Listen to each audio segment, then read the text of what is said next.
Hi, I'm Jennifer Knight from ZenGirl Fitness in New York City. You can see more about us on ZenGirlFitness.com. Today I'm going to demonstrate 3 different versions of headstand, Shirshasana.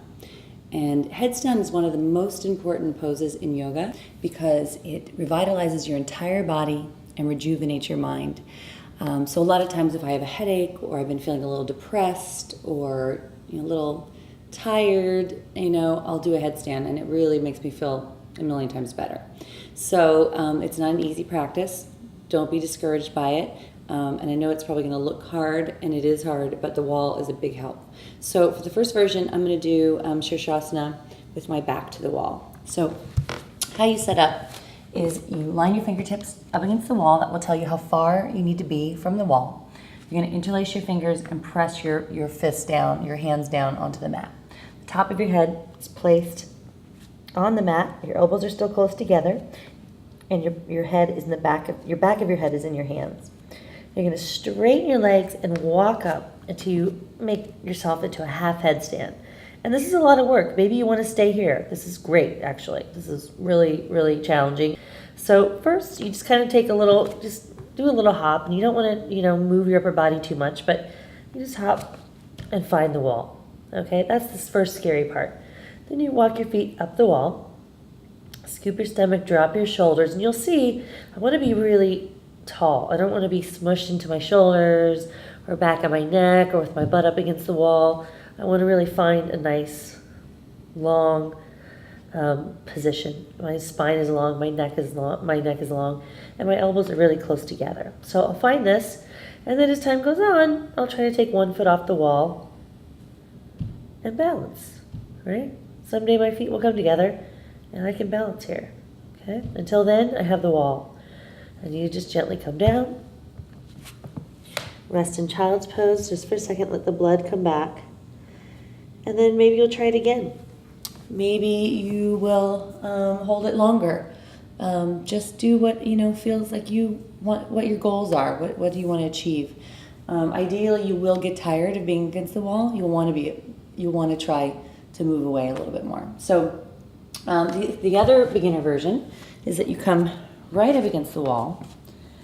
Same setup, elbows together, interlace the fingers, top of the head presses into the mat, back of the head into the hands.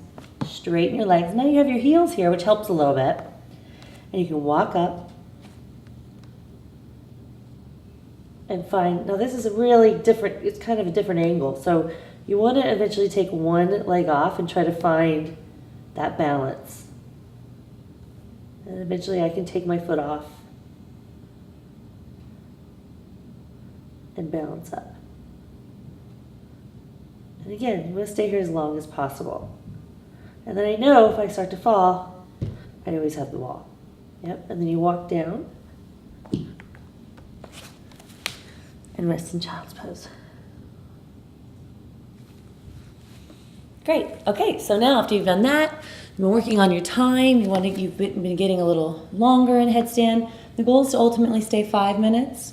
Which feels like a long time, even when you're advanced. So we're going to come away from the wall, interlace your fingers, again, find that position. You never want your elbows wide. It's going to feel like you want them there, but it won't give you any stability. So keep them shoulder distance apart. Top of the head down, back of the head into your hands, and straighten your legs. So you're going to walk until you're in that half headstand again. Okay? Ideally, you try not to jump, but everybody has, I have to jump a little bit. So I come right into this balance, which is the first balance that you should try to achieve. And then I go up. Slowly and steadily, I go up. And I just balance here.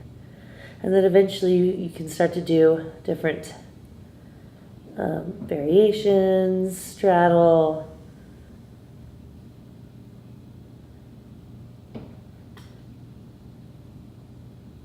And then ideally coming down through 90-degree angle.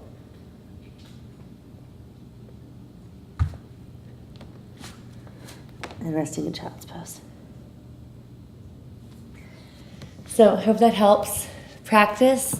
If you have any questions, you can always email me at zengirlfitness@mac.com. Have a great day. And namaste.